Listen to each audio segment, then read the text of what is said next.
বাংলাদেশি নাগরিকদের জন্য ভারতের পর্যটন ভিসা পুনরায় চালুর ঘোষণায় নতুন করে আশার আলো দেখছেন কলকাতার ব্যবসায়ীরা।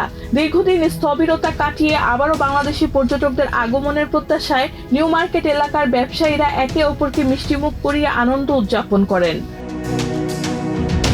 Marquis Street, Free School Street ও নিউ মার্কেট এলাকার বিভিন্ন ব্যবসায়ী সংগঠনের বৈঠকে বাংলাদেশি পর্যটকদের নিরাপত্তা, সেবার মান উন্নয়ন এবং অবকাঠামোগত প্রস্তুতি নিয়ে আলোচনা হয়। পর্যটকদের নিরাপদ ও স্বাচ্ছন্দ্যময় পরিবেশ নিশ্চিত করতে সিসিটিভি ক্যামেরা সহ বিদ্যমান নিরাপত্তা ব্যবস্থাও পর্যালোচনা করা হয়েছে।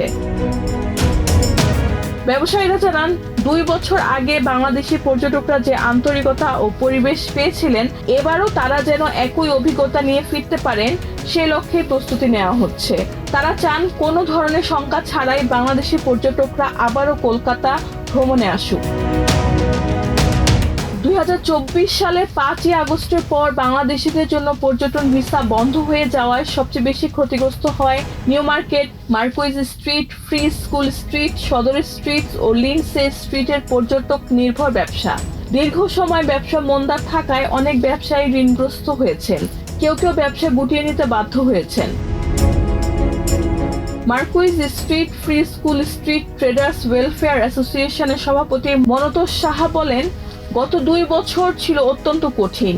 এখন বাংলাদেশি পর্যটকদের ফিরে আসার মাধ্যমে ব্যবসায় আবারও প্রাণ ফিরবে বলে তারা আশাবাদী। রেহানা বেগম, প্রজন্ম 24।